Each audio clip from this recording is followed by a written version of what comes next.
السلام علیکم، میرا نام ہے مبشر لقمان، آپ دیکھ رہے ہیں مبشر لقمان یوٹیوب چینل۔ ہم نے بلیک ہولز کے بارے میں بہت سنا، اور میرا مطلب یہ نہیں ہے کہ ایسی پراسرار جگہ جہاں تمام تبدیلیاں غائب ہو جاتی ہیں۔ میں خلا کے اس علاقے کی بات کر رہا ہوں جس کی گریویٹیشنل فورس جو ہے ناقابل یقین ہے، جس سے لائٹ اور ریڈیشن بھی بچ نہیں پاتے۔ یہ ایک مذاق ہے جسے ایسٹرو فزسسٹ اس طرح بتانا پسند کرتے ہیں کہ اگر کوئی سٹار بلیک ہول کی طرف حرکت کرتا ہے اور وہ پریشان نہیں ہوتا تو بلیک ہول اسے کہتا ہے جناب آپ کو حالات کی سنگینی کا اندازہ نہیں ہے۔ لیکن ان سب مذاقوں کے باوجود اس میں ایک حقیقت ضرور پوشیدہ ہے کہ 2011 تک ایسٹرو سائنٹسٹ نے اس فنومنا کو سمجھنے اور بیان کرنے سے قاصر اپنے آپ کہہ دیا تھا کہ ستارے بلیک ہول میں گر رہے ہیں۔ لیکن اب انہوں نے ایک ایسا بلیک ہول دریافت کیا ہے جو سائز میں بہت بڑا اور فاصلے کے لحاظ سے ہم سے بہت دور ہے، اور اس دریافت کے بارے میں سائنسدان اس سے پہلے کچھ بھی نہیں جانتے تھے۔ اور 2016 تک اس بلیک ہول میں گرنے والے ستاروں کی تعداد 3 بتائی جاتی ہے۔ یہ بلیک ہول 13 بلین نوری سال کے فاصلے پہ ہے، 13 بلین لائٹ ایئرز کے فاصلے پہ ہے، اور سمجھنے کے لیے یہ کہا گیا ہے کہ بگ بینگ کے واقعے کو کہ 690 ملین سال کے بعد انسان اسے دیکھ پائے۔ اس کے سائز کا اندازہ یوں لگایا جا سکتا ہے کہ اس بلیک ہول کا سائز ہمارے سورج سے 800 ملین ٹائمز بڑا ہے۔ فلکیات اور سائنس کے ماہرین کہتے ہیں کہ یہ بلیک ہول کائنات کے آغاز کے فوری بعد ہی اتنا بڑا سائز اختیار کر گیا تھا، اور سائنسدان تو یہ بھی کہتے ہیں کائنات کا یہ نیا دریافت شدہ بلیک ہول کہکشاں کے وسط میں ہر مواد کو نگل جاتا ہے۔ اسے تقریباً یہ ہے ستارہ نما جس کا مرکز توانائی سے بھرپور اور روشنی کا منبع ہو۔ بہرحال سائنس تو آج اس تاریخی کامیابی تک پہنچی ہے، لیکن قرآن مجید ہمارے لیے ایک ہی کتاب ہے جو حکمت کی اور دانائی کی ہے، اور جس میں اللہ تعالیٰ کے تمام راز پوشیدہ ہے۔ اس میں اللہ تعالیٰ نے 1400 سال پہلے ہی ان چیزوں کے بارے میں ہمیں بتا دیا۔ اللہ تعالیٰ نے بلیک ہولز کے بارے میں سورہ نجم کی آیت نمبر 12 سے لے کے 18 میں وہ تمام خصوصیات بتا رکھی ہیں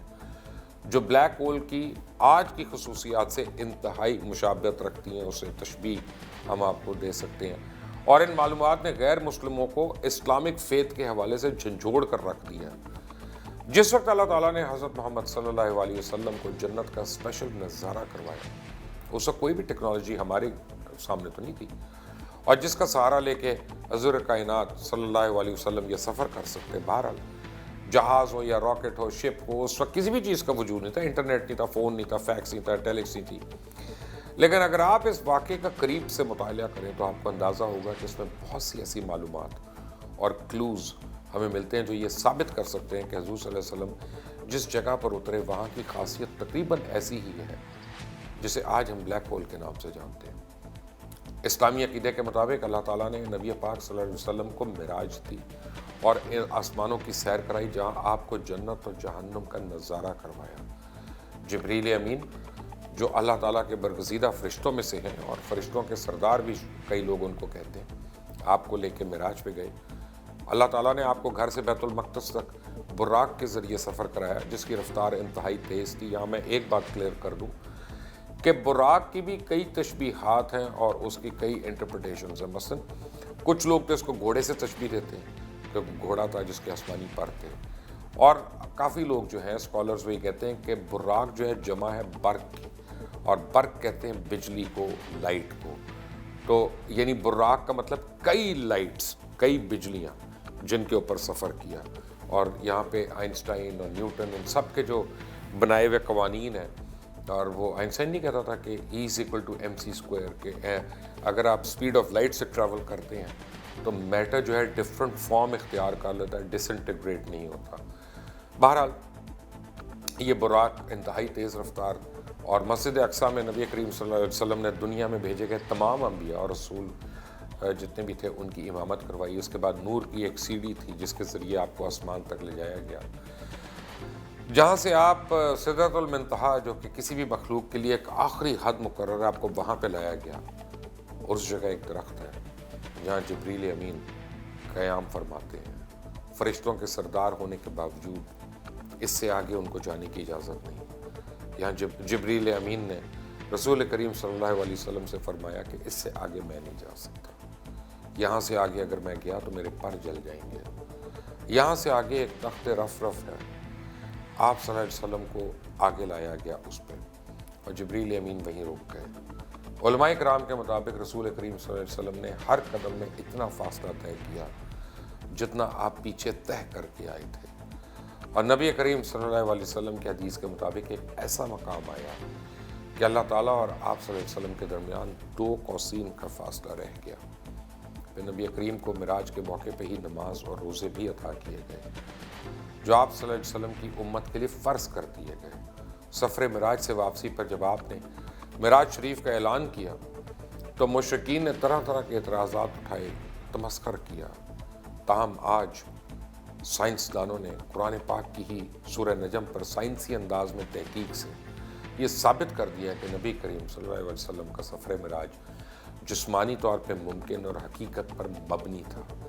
ایسی ہی ایک ویڈیو سوشل میڈیا پہ منظر عام بھی آئی جس میں سورہ نجم اور جدید ایسٹرو فزکس کے ماہرین اس بات کو تسلیم کرنے پہ مجبور ہو گئے کہ نبی کریم صلی اللہ علیہ وسلم نے سفر معراج کے حوالے سے جو نشانیاں بیان فرمائیں وہ بالکل درست ہیں۔ سائنسدانوں کی تحقیق پر مبنی رپورٹ میں کہا گیا ہے کہ خلا میں موجود بلیک ہولز دراصل دوسری کائنات کے دروازے ہیں۔ قرآن نے 1400 سال قبل ان کی نشاندہی فرما دی تھی۔ یہ بالکل ایک بیری کے درخت کی مشابہ خلا میں قائم ہے جس کی ابتدا انتہائی باریک یعنی درخت کے تنے سے مشابہ ہوتی ہے اور درخت کے سر کی طرح اس کا سر بنا ہوتا ہے۔ یہ خلا کا سب سے تاریک حصہ ہوتا ہے اور قرآن نے اس سے متعلق بتا دیا تھا کہ اس کو عام آنکھ سے نہیں دیکھا جا سکتا۔ معروف سائنسدان سٹیفن ہاکنگ نے بھی بلیک ہول کو دوسری کائنات کا دروازہ قرار دیتے ہوئے کہا تھا کہ اگر آپ بلیک ہول میں داخل ہو گئے ہیں تو گھبرائیں مت، آپ دوسری کائنات میں داخل ہونے کے لیے تیار ہو جائیں، تاہم آپ کے لیے یہ ممکن نہیں ہوگا کہ آپ واپس اس کائنات میں آ جائیں، کیونکہ بلیک ہول میں اتنی سخت گریویٹیشنل فورس ہے کہ وہ آپ کو آگے لے جائے گی، اندر لے جائے گی، باہر نہیں آنے دے گی۔ وہ تو پورے کے پورے ستارے نکل جاتا ہے، اور 2016 سے لے کر اب تک سائنسدانوں نے اس طرح کے 3 واقعات کو ریکارڈ کیا ستارے نکلنے کا۔ سائنسدانوں کی تحقیق کے مطابق رسول کریم صلی اللہ علیہ وسلم کے سفر معراج سے متعلق اگر سورہ نجم کی آیات کو سامنے رکھا جائے تو یہ بات بلا شبہ اس کے باوجود حقیقت معلوم ہوتی ہے کہ اس وقت کوئی ایسا ذریعہ یا اسپیس شپ تو نہیں تھا جو آپ کے سفر میں معاون کردار ادا کرتا، اور نبی کریم نے تو سفر معراج کے حوالے سے جس جگہ کا ذکر کیا، اس کی نشانیوں کو سامنے رکھا جائے تو بلیک ہول کی تمام اس وقت جو تعریف ہے آپ کہہ لیں یا اس کی ڈیفینیشنز ہیں ان کو پورا کرتے اس جانب اشارہ کرتی ہے کہ جب ہم بلیک ہول سے متعلق پڑھتے ہیں تو ہمیں معلوم ہوتا ہے کہ قرآن کریم کی سورہ نجم کی آیات 16 میں بلیک ہول کی نشانی بتاتے ہوئے کہا گیا کہ یہ خلا کا نہایت ہی سیاہ اور تاریک حصہ ہوتا ہے، یعنی بہت اندھیرا ہوتا ہے، یہاں پہ اندھیرا اندھیرے پہ چھائے ہوتا ہے، اور یہ تو ہم سب جانتے ہیں کہ خلا ایک اندھیری جگہ ہے اور یہاں بہت ہی اندھیرا ہے اور اس کے کچھ حصے دوسروں سے بھی زیادہ اندھیرے ہیں، مگر بلیک ہول سے زیادہ اندھیرا کہیں اور نہیں۔ بلیک ہول کا شکل کا وہ منبع ہے جو روشنی تک کو نہیں چھوڑتا اور شدید اور بے پناہ کشش شکل کے باوجود روشنی تک جو سیدھا سفر کرتی ہے منعکس ہو کر وہ اس کے اوپر سے یا نیچے سے گزر جاتی ہے، کیونکہ یہ بہت زیادہ سیاہ اندھیرے کے حامل ہوتے ہیں، اس لیے عام آنکھ یا عام سائنسی مشاہدے سے اوجھل رہتے ہیں۔ سائنسدانوں نے اس حوالے سے خصوصی آلات بنا رکھے ہیں اور وہ یہ مشاہدہ کر رہے ہیں کہ دوسرے ستاروں کی نسبت بلیک ہولز کے قریب ستاروں کا رویہ مختلف کیوں ہوتا ہے، کیونکہ بلیک ہولز کشش شکل کا منبع ہوتے ہیں اور ہر چیز کو کھینچ لیتے ہیں، اور یہی کشش جو ہے ان کی موجودگی کا باعث بنتی ہے۔ اور قرآن میں خلا کے اس حصے یعنی بلیک ہول سے متعلق کہا گیا ہے کہ جب ایک عام آدمی اس کو دیکھنا چاہے تو اس کے اندر نہیں دیکھ سکتا سوائے اس کے پار کی چیزیں نظر آئیں یا اس کے اوپر کی یا نیچے کی، اور یہ خلا کا حصہ بالکل ایک عدسے کی طرح ہے، اور سائنس اس کو گریوٹی لینس کا نام دیتی ہے، اور یہ بلیک ہول کی گریوٹی ہے، اس کی طاقت ہے کہ جو نظر کو بھی ڈائیورٹ کر دیتی ہے یا اس کے رخ کو بدل دیتی ہے۔ ہم یہ سب جانتے ہیں کہ روشنی سیدھا سفر کرتی ہے، لیکن جب یہ بلیک ہول تک پہنچتی ہے تو اس کے اوپر اور نیچے سے گزر جاتی ہے۔ سائنسدان اس بات کی تحقیق کے بعد تسلیم کرتے ہیں کہ بلیک ہول روشنی کے لیے کاسمک میگنیفائنگ گلاس کی طرح ہوتے ہیں جو روشنی کو اوپر یا نیچے سے گزرنے پہ مجبور کر دیتے ہیں۔ اسی وجہ سائنسدان بلیک ہول کے عقب میں موجود کہکشاؤں کا نظارہ کرنے کے قابل ہوتے ہیں، اور اس کو کشش شکل کا عدسہ یا گریویٹیشنل لینس کہا جاتا ہے۔ اور قرآن کریم اس دلچسپ معاملے سے متعلق ہماری توجہ اپنی جانب مضبول کراتا ہے۔ قرآن کریم کی سورہ نجم کی آیات 17 اور 18 میں اللہ تعالیٰ فرماتے ہیں کہ آنکھ نہ کسی طرف پھری نہ حد سے بڑھی، بے شک آپ نے اپنے رب کی بہت بڑی بڑی نشانیاں دیکھ لی۔ سائنسدان ان آیات سے متعلق اس نتیجے پر پہنچے ہیں کہ رسول کریم صلی اللہ علیہ وسلم نے دراصل بلیک ہول میں سفر کیا اور اس کو براہ راست دیکھا۔ سورہ نجم کی آیات جو ہیں 12 سے 16، اس میں رب باری تعالیٰ فرماتے ہیں کہ تو کیا تم ان کے دیکھے ہوئے پر جھگڑتے ہو؟ انہوں نے تو وہ جلوہ 2 بار دیکھا، یعنی حضور صلی اللہ علیہ وسلم کی طرف اشارہ ہے، اور سدرۃ المنتہا کے پاس اس کے پاس جنت الماوی ہے، اور سائنسدان اس کو بیری کے درخت سے تعبیر کرتے ہیں۔ بلیک ہول خلا میں گہرے ٹینٹ یعنی خیمے کی مانند ہے، اور یہی وجہ ہے جب وہ ظاہر ہوتے ہیں تو بے پناہ چمکدار نظر آتے ہیں۔ اور اگر بلیک ہول کے مادے پہ اثرات اور اس کے کھینچنے کی بے پناہ طاقت کی وضاحت کی جائے تو سائنس کے مطابق بلیک ہول کے خلائی وقت کا خیمہ اس وقت واقع افق کے پیچھے پوشیدہ رہتا ہے، اور یہ ہمیشہ ایسے علاقے کی طرف سے سرفہرست ہوتا ہے جو روشنی سے بچنے کی اجازت نہیں دیتا، اور اسی وجہ سے براہ راست مشاہدے میں نہیں آتا۔ پھر آیت نمبر 14 سورہ نجم کی، اس میں جس بیری کے درخت یعنی بلیک ہول کا ذکر ہے، سائنسدانوں کے مطابق یہ اس طرح لامحدود کثافت کے حامل ہیں۔ بلیک ہول کا سفر دراصل یک طرفہ سفر ہے، کیونکہ ایک بار جب آپ حد سے تجاوز کرتے ہیں، جس نقطے پر روشنی نہیں بچ سکتی، وہاں کوئی چیز واپس نہیں آتی۔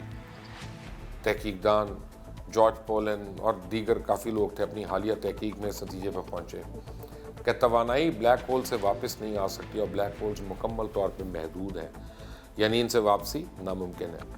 ان تحقیق دانوں کے تحقیق کو اگر مد نظر رکھا جائے تو یہ بات سامنے آتی ہے کہ دوسری کائنات تک پہنچنے کا ذریعہ ہے یہ، اور برطانوی سائنسدان اسٹیفن ہاکنگ نے دیگر لوگوں کے ساتھ مل کے اس دعوے کو سپورٹ کیا، اور بعد ازاں اس حوالے سے اپنا خیال پیش کرتے ہوئے کہا کہ ہو سکتا ہے بلیک ہول سے باہر نکلنے کا کوئی راستہ ہو۔ ان کا مشہور زمانہ قول ہے کہ اگر آپ یہ محسوس کریں گے کہ آپ بلیک ہول میں داخل ہو گئے ہیں تو گھبرائیں نہیں، نہ ہی ہمت ہاریں، کیونکہ اس سے باہر نکلنے کا راستہ موجود ہے۔ ممکنہ طور پہ دوسری کائنات میں پہنچنے کا راستہ موجود ہے، مگر آپ ہماری کائنات میں پھر واپس نہیں آ سکیں گے۔ اور اگر میں اسپیس فلائٹ میں ہوں اور میں ایسا ہرگز کوشش نہیں کروں گا، یہ انہوں نے کہا، میں نہیں کہہ رہا۔ اور اگر ہم نتیجے کی جانب آئیں تو ہم دیکھتے ہیں کہ قرآن کریم ستاروں کے ٹوٹنے کی قسم کھاتا ہے۔ رسول کریم صلی اللہ علیہ وسلم خلا میں سفر کرتے ہیں اور ایک ایسے حصے میں پہنچتے ہیں جس سے متعلق قرآن کریم میں رب باری تعالیٰ اپنی عظیم الشان نشانیوں میں سے اس کو ایک قرار دیتے ہیں، اور ایک ایسی خلا کا حصہ جو خلا کے دیگر حصوں کی نسبت زیادہ سیاہ اور اندھیرا ہے۔ یہ اندھیرا اس بلیک ہول جو کہ بیری کے درخت کی مانند ہے کو اوپر نیچے چھپائے ہوئے ہے، اور کوئی بھی اسے براہ راست نہیں دیکھ سکتا اپنی عام نگاہ سے، اور نہ کوئی اس کی حد کو چھو سکتا ہے، نہ ہی اسے گزر سکتا ہے۔ اس ساری بحث کے نتیجے میں یہ بات سامنے آتی ہے کہ یہ حصہ لامحدود کثافت کا حامل نہیں اور دوسری کائنات تک پہنچنے کا راستہ ہے، جس سے یہ بھی ثابت ہوتا ہے کہ ایسٹرو فزسسٹ اور قرآن کریم اس نقطے پہ متفق ہیں۔ قرآن پاک نے تو بہت پہلے کہہ دیا تھا، یہ اب اس سے متفق ہوئے ہیں۔ قرآن خلا کے جس پراسرار حصے کی وضاحت کرتا ہے اس کو ہم بلیک ہول کہتے ہیں۔ قرآن ایک قدم آگے بڑھاتے ہوئے، جو کہ بلا شبہ سچ ہے، زور دیتا ہے کہ جنت کا راستہ ہے جس سے گزر کے ہی نبی کریم صلی اللہ علیہ وسلم اللہ تعالیٰ تک پہنچے، اور سائنس شاید اس حد تک آگے نہیں بڑھ پائی کہ اس کو فی الوقت ثابت کر سکے، لیکن اگر گزشتہ واقعات اور حالات کو مد نظر رکھا جائے تو یہ بات تو سامنے آتی ہے نا کہ یہ صرف وقت کی بات نہیں کہ سائنس پہلے ہی قرآن میں دیے گئے مختلف بہت سے معجزات کی سائنسی تحقیق کے بعد ان چیزوں کی تصدیق کر چکی ہے۔ آپ نے اگر ابھی تک اس چینل کو سبسکرائب نہیں کیا تو پلیز کر لیں، بیل آئیکن کو پریس کریے گا، کامنٹس میں اپنی رائے دینا نہ بھولیے گا۔ انٹل دی نیکسٹ ٹائم، اللہ حافظ۔